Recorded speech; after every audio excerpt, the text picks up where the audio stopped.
Welcome to the XY Advisor Podcast, a global community of financial advisors sharing and learning with one another to drive the positive evolution of financial advice. To get involved, go to xyadvisor.com or simply download the XY Advisor app.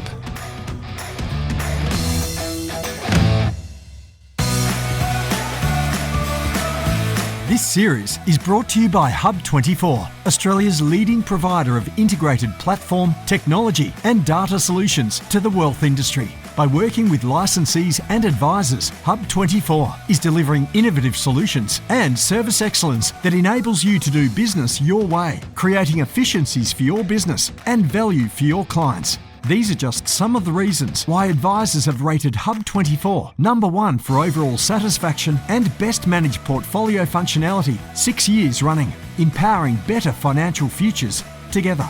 Find out more at hub24.com.au.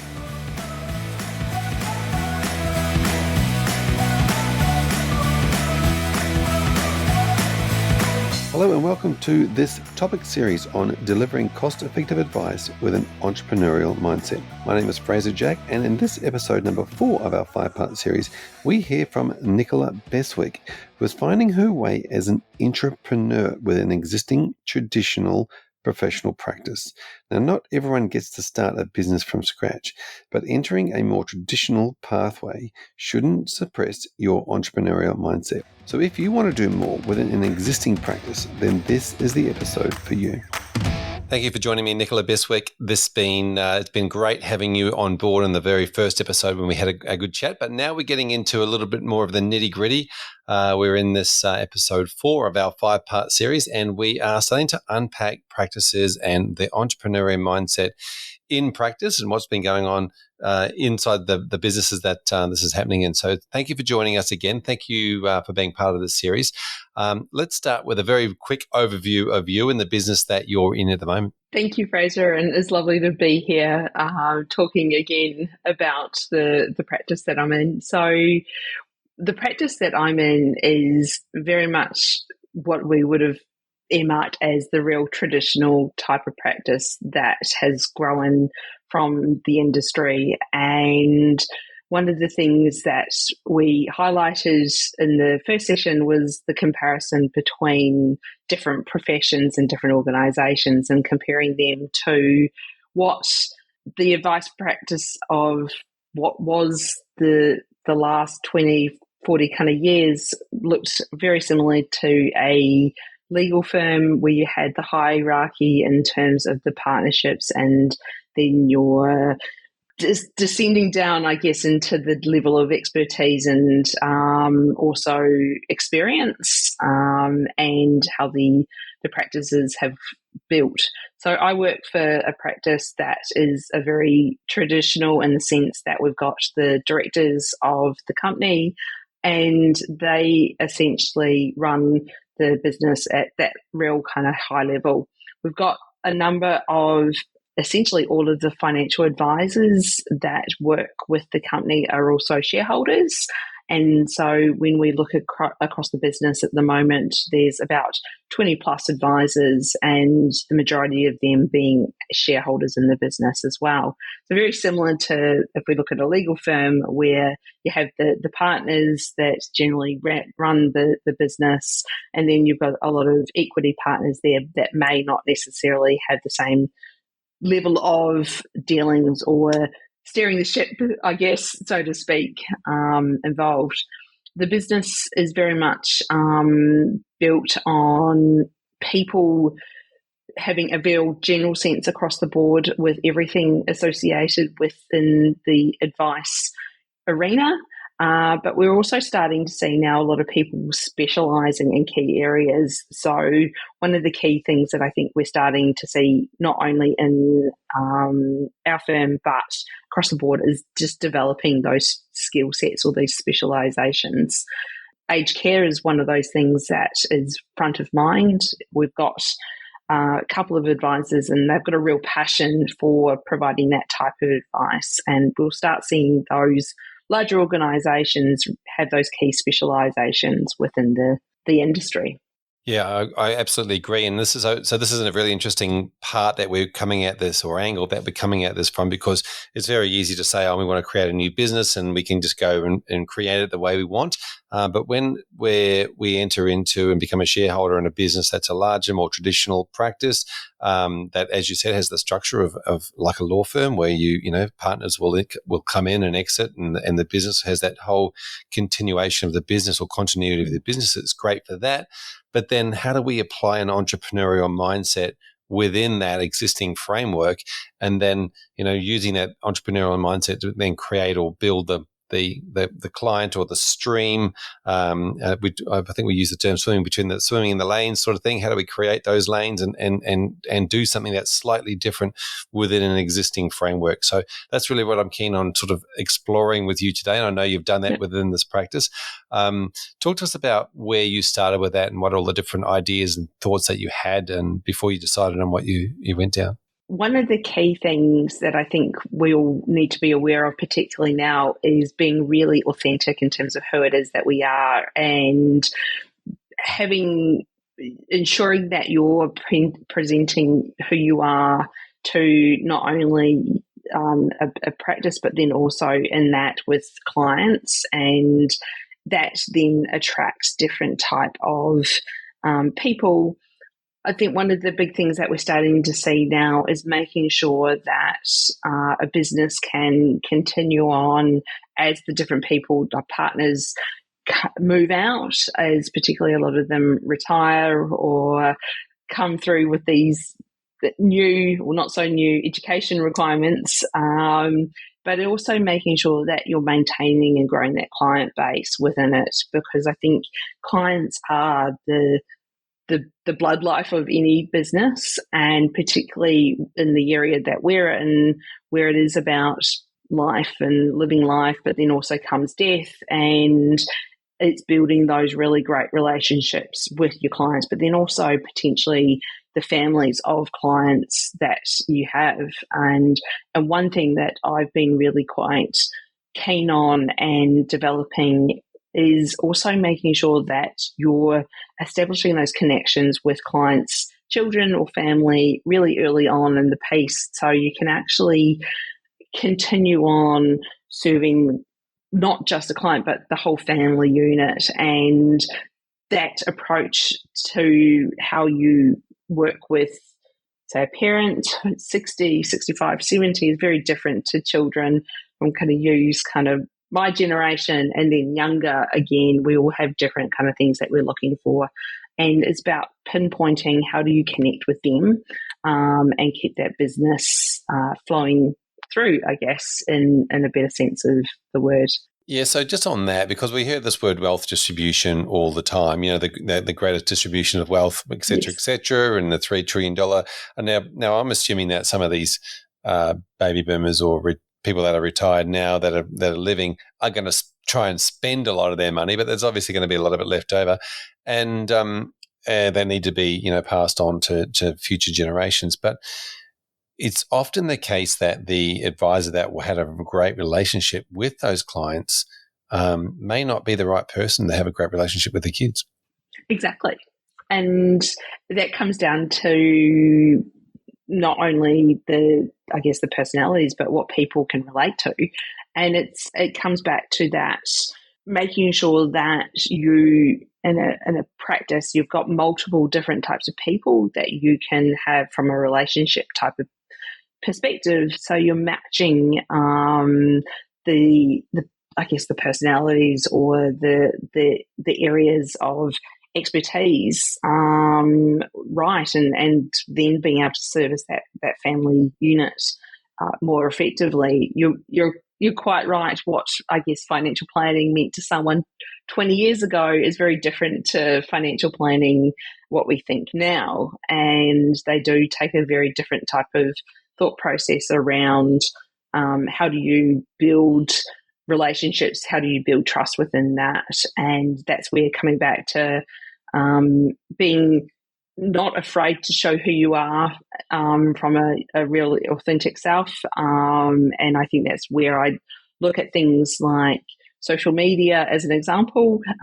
We're all guilty of stalking someone on social media before you look at that. And I think that's no different to wealth. And if we're talking about this wealth transfer that's happening at the moment, the children of the parents are going to be out there Googling us and getting to not only know the firm, but then also making sure that they know or can get an understanding of who the advisor is that they're talking to before they even meet them. So I think embracing those, they're not so new anymore, but those technologies within any practice is really important. And that's something that I've started or have been doing, is just being not afraid of actually saying, this is who I am and this is what I want to be, and this is what I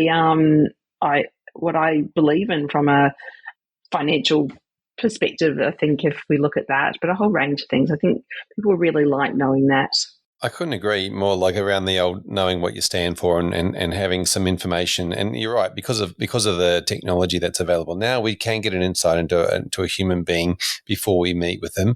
But this, as you mentioned before, is a different mindset, and it is a fear, because we've for many years gone as professionals, as lawyers, accountants, as advisors, there has been this professionalism bar that you kind of need to, and it feels like the suit and tie type thing, right? You got to live up to this stern seriousness of who you are as a person, so that you can be a trusted professional. Whereas we know that humans don't behave that way. There is an innate inside their brain that goes, I trust this person because they appear to be telling me the truth with the way they're presented and the way that they feel and their inner personality and all this stuff.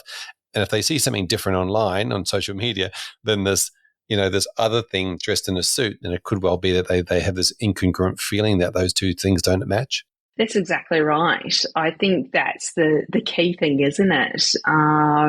You've got to match who you are in person compared to like the likes of social media and who we are and what we're presenting ourselves. And there's nothing wrong or right about embracing those technologies, but it's about making sure that you're consistent, because there's nothing worse getting and meeting someone that you think you've got an idea of what they're like, and then you meet them and go, you're very different to that persona that you've got, say, in social media. So we're never going to gel with everyone, but I think there's a lot of people out there that we will, and that's why we need to have multiple people and do, if we're looking at a business sense, have multiple personalities, multiple people. Many different people will trust and work well with others. So Yep. I think. And I like the idea that when you are presenting yourself online, just same way as when we do a podcast, we tend not to do very many edits. We just say, this is me, this is the stumbling questions that I don't ask or do ask. That's the answers that you give. Because it's the same in a meeting. It's exactly the same human that in the meeting would be who you listen to online, and whether it be podcast or videos or content that you're putting out. Exactly. I know my meetings, you kind of go off on little tangents and you talk about different things, but that's what builds that connection, isn't it? And not following a script is actually sometimes the best part, because you get to see a lot of different things. Yep, exactly right. Now, I want to dive into some of the stuff that you're doing inside your practice now, because you mentioned estate planning before, but tell us about how you find or get to speak to the kids or the children of clients that might be a long-term client of another advisor in the business. One of the things that I find with that is it's having those conversations really early on with a client. A lot of clients are very aware, particularly as they get older, about their own mortality and looking at what they are going to do and how they want to pass on, particularly wealth, to the next generation.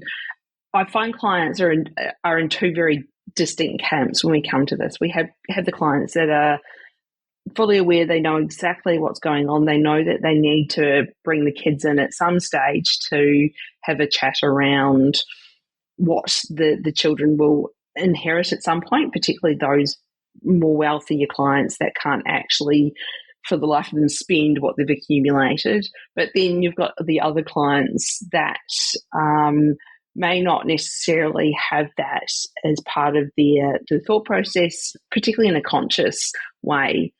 So approaching those two different clients is quite a challenge. The second camp of clients where they're not really thinking about it, that's more of been a very, from my perspective, general kind of gradual approach when you start having conversations and getting them to end up in that first camp where they're very aware of what's happening.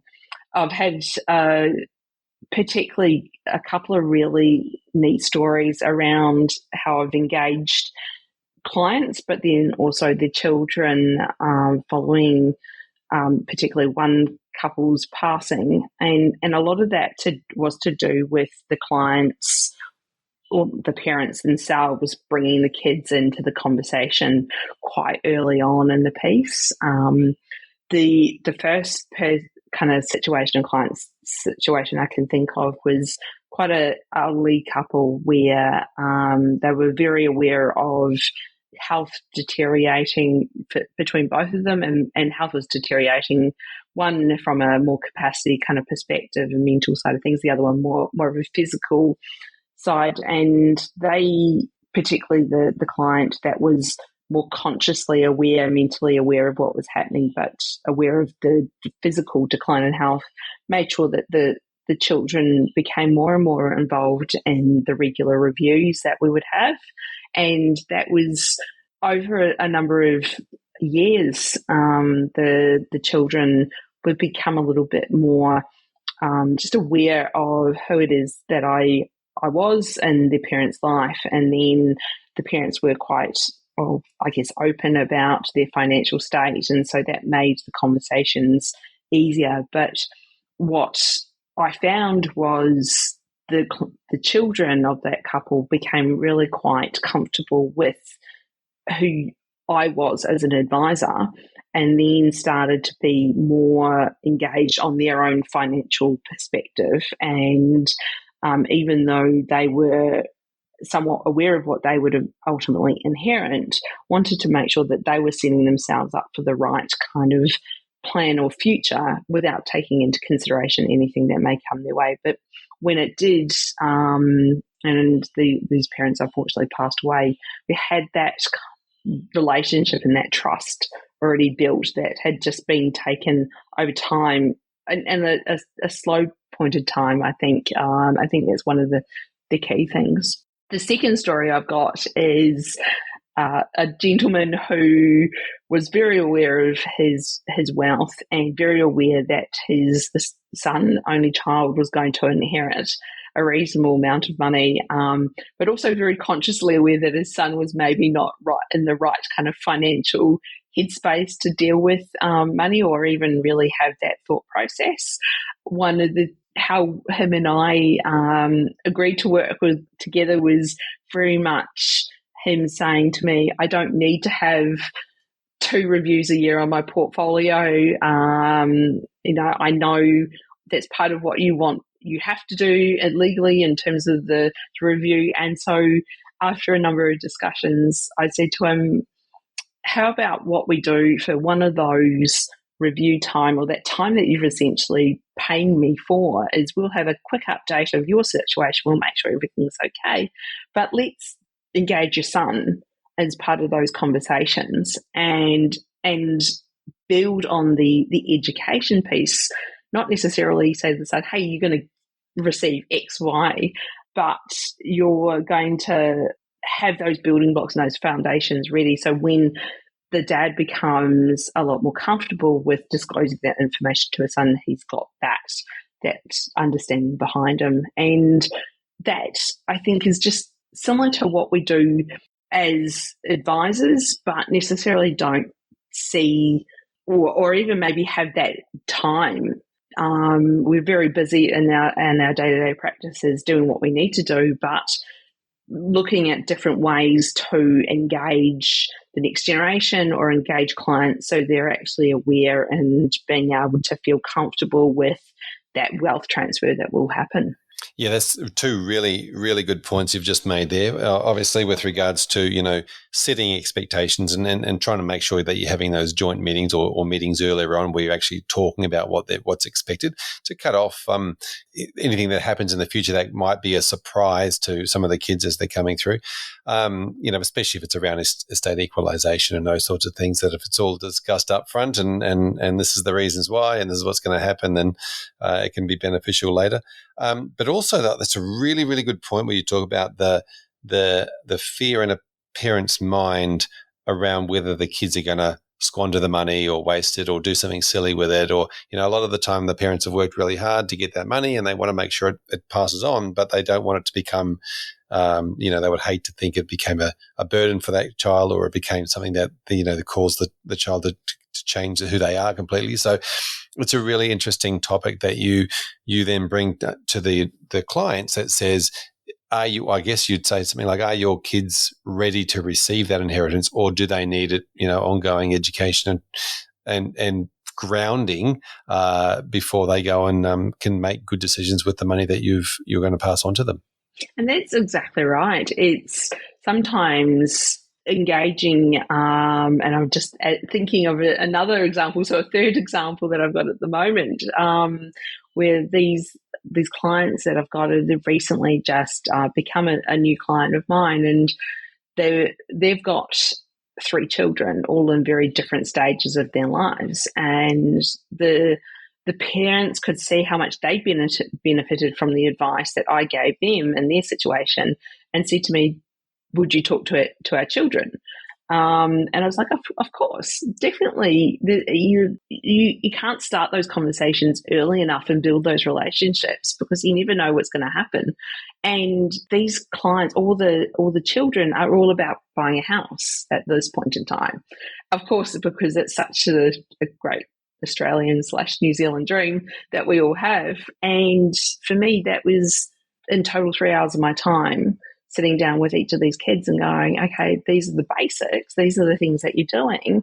I may not see or talk to those kids for another year or two, but it's establishing those relationships quite early on, so the parents feel comfortable that if something ever happened, and these parents are actually quite young for retirees. They're in their 60s or early 60s, and I know that the parents have got that trust, and the kids now know who it is that is looking after them. So it's becoming that family unit and treating each individual members the same way, but yet looking at what's really important to them to help build that relationship and continue on, essentially making sure that we all do what we're doing. Yep. Exactly, and so much of what an advisor is doing is just that, looking for and understanding what those fears are, and explaining, getting the client to then understand how that what they're doing is they don't have to be fearful about that. So, I just wanted to touch on the estate planning. So, estate planning is essentially your avenue then to create this opportunity. Is that right? Definitely, I think if we're sitting down having an annual review with a client, one of the key things that we need to cover off is making sure estate planning affairs are in order, but then also talking about specific interests in the specific details of superannuation balances, tax, those kind of lovely things that us as advisors love, but clients don't necessarily understand. But then drawing in the conversation of what would happen if they pass away, and where would that money go? What happens if both parents pass away? What happens with the children? Those kind of things. And ordinarily, if you spend a little bit of time on that, you can find out so much more about what's going on in a client's life and their children's life, that then opens up avenues to say, well, I'm happy to have a conversation with Jane, because that situation that she's in with her ex-husband, or that's kind of her going through divorce, maybe is not a great thing, and we need to make sure that things are split in a way that will, I guess, if we're going to be selfish, benefit the daughter of the client that we're advising. So it's those little kind of little questions that can drag so much out of a conversation, and then you can create and quite slowly build those relationships. It's all about listening to those pain points, listening to that fear, and just having that little bit of, I guess, empathy to go, well, if I was my client, what's going to be worrying me so much right now? And then if it's not sometimes the children, but parents of clients, they may be going into, declining health quite rapidly, and actually saying, aged care, when you get to this point, there's so many things that you need to be aware of. Make sure that you don't go in blind, come to us first. So it's just planting that seed sometimes as well. Yeah, it certainly is, and like we sort of mentioned, parents feeling like their money is left in safe hands is a massive draw card for that. I'm just thinking as we talk, though, the clients that say the parents have been the client for many years, or a client. Then we bring their kids in. We've sort of now got two clients that are under one family umbrella, and then that parent might go into aged care, and the kids might become more the client. And so there's this weird balance, I guess, from a who is my client point of view, that switches between and with and together with the kids as well as the parent. Oh, it completely, and it is a very fine line, and one that you have to be very aware of what you're disclosing to each other and each of those kind of camps, but then making sure that you've also got that consent and the awareness. I'm just thinking about my lovely PASEA exam study, and I think that's one of the standards that we had to know. And if you think about not only who is our client, but then the long-term implications of any decisions, it becomes such a broad-ranging kind of area. It can get complicated quite fast, and that's where maybe sometimes you're not the right advisor for a whole family unit, but other advisors are better off suited taking, looking after part of that family unit to help separate those kind of conflicts that naturally exist. Money and families, there's always going to be conflict there. Yes. It's a constant balancing act. Now, one of the things I wanted to talk to you about was just this. This is a revenue stream, right? Because obviously, putting your entrepreneur's hat on, we're talking about a way that you speak to clients and a way that you have conversations and something you focus on. But this is a tactic, I guess, for bringing new clients into the business or existing business, as you mentioned, was a traditional business, with your entrepreneurial mindset on to bring a new stream of revenue or new client to the business. It is. If a client or a child of an existing client has a relationship with another advisor, and something happens to your client and they pass away, that shift of money, I guess, will go from your business to the other business where that relationship's already developed. And I think it is very intentional in some ways of making sure that you're creating those conversations, those relationships quite early, because you just never know when something like that will happen. But then you also don't know who the friends are of the parents' children. And so it's all about making sure that not only do you build revenue within your business and essentially do that, but also maintaining the existing revenue that you have within the business, and when it essentially moves from one family to another within the family unit.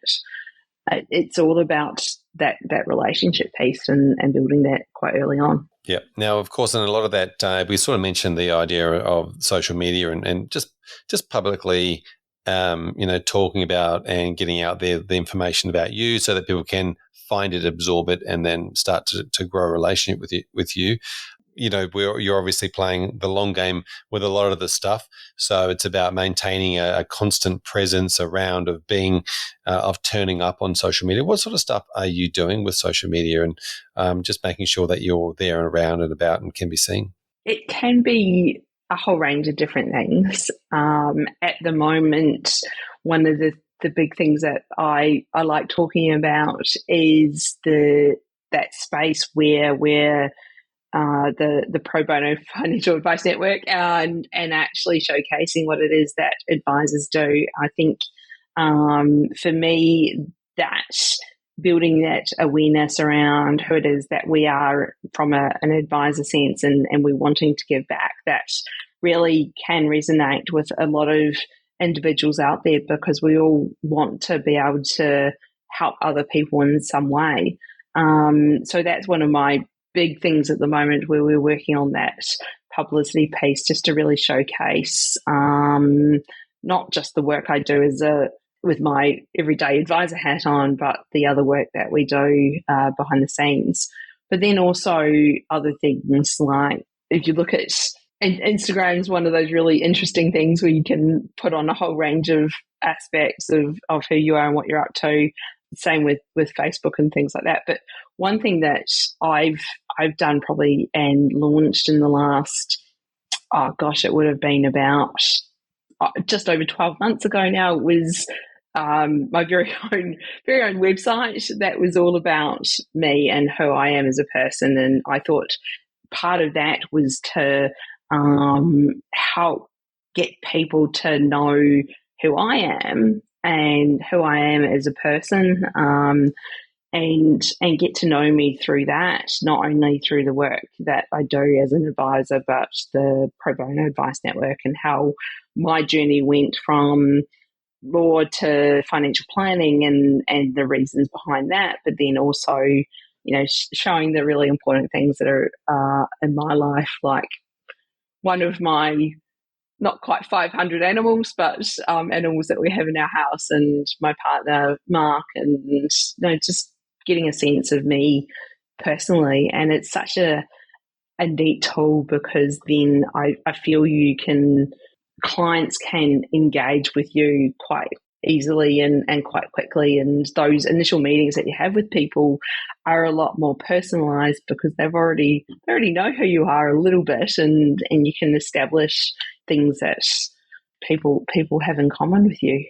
Yeah, I was going to say, I think it's a really good idea, that personal brand conversation, for advisors to brand themselves and make sure that they're the ones that are telling the story about, what it is that you do and how you do it, and what your beliefs and passions and values are, so that people can, just can make a decision earlier on, before they even meet you, whether they want to, they want you to be their trusted advisor.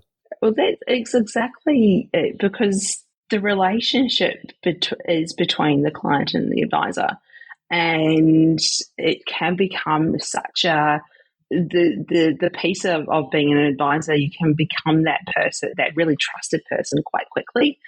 It's that very much. I think about my hairdresser, and my hairdresser. I think I've continued with her for 5 years or so. It's a similar kind of thing. You have that real trust with your hairdresser, and I think advisors are in that same kind of league, and getting to know and show who you are, and authentically coming back to that that word is really key. So yes, if you're going to be asking a client to, tell you all of their private and confidential information, and they kind of want to do so on a two-way street. They kind of want to know a little bit about you too, just to make them happy with divulging all their information. Now, you mentioned the Pro Bono Financial Advice Network. Do you want to give us a quick overview of what the work you're doing with them? So this is a really neat organisation where we help people going through illness or some kind of disease, and match them with an advisor who wants to give pro bono advice. Generally, a lot of these clients, and in fact, all these clients can't ordinarily afford advice. What that means is that essentially someone's getting the opportunity to sit in front of a client for maybe an hour, and that could completely change their world. We've got this gap at the moment where the cost of advice is so high, and ordinary people don't think that they can actually get advice And I think we give that opportunity to clients that need it the most to be able to at least get some points across. So it's a real passion of mine, and the stories that we've got from a client perspective that can be completely life-changing. So it's my extra full-time job that I do on top of my day job. Yeah, no, exactly. It's one of those things that you can tell it lights you up when you talk about it. Now, this is obviously when I'm talking about entrepreneurs in advice, we talk about other professions, other industries, those sorts of things. And this is probably something that is fairly prevalent in your original profession, your legal profession. Yeah. Is that something that's driven you to want to be involved? Or? I think what drove me to be involved was just really the small changes that us as advisors can do for people, and just seeing that opportunity to make sure that people that really need it the most have got someone like a trusted source to go to. We, with PFAN, do a lot of work, well, predominantly a lot of our work is through people with multiple sclerosis. And my dad actually has MS as well. So he's the reason I became an advisor. And then just naturally, when I discovered the work that PFAN does, it instantly had that connection with MS, and it's just taken me on the journey that I am now with them. The legal profession is so much more well structured when it comes to the pro bono avenue. The legal profession's been around for forever and a day, and I think that's essentially where financial advisors are probably heading in terms of the structure and the way that we operate, and to be part of just giving our services to someone that needs it the most, like lawyers do. I think it will help grow the profession and the trust within the community. I couldn't agree more. Congratulations too on all the work that you do there. It really is inspiring. Thank you. Nicola, thank you so much for coming on this podcast series and sharing how you are working within a traditional practice, but still taking on an entrepreneurial mindset and driving a new line of revenue for that business. Obviously, helping it, with its continuity and diversification, if you like, as well, with its client base. Really appreciate your time and effort with all you've shared with us today. Pleasure. Thank you for having me. Now, if somebody wants to continue the conversation with you, what's the best way for them to get hold of you? LinkedIn is probably the best way to reach out. It's got all my contact details there, particularly email address. If you want to have a look at my website that I've completely blatantly self-promoted, you can go and have a look on that as well. But certainly that's the best starting point to get in touch. And if advisors want to get involved with the pro bono financial advice network or advisor network, what should they do there? So we have a fabulous website, which is probonoadvice.com.au. So please jump on that website, have a look, and also more than welcome to reach out to me directly on LinkedIn or through our PFAN page on LinkedIn as well. Wonderful. Thank you, Nicola.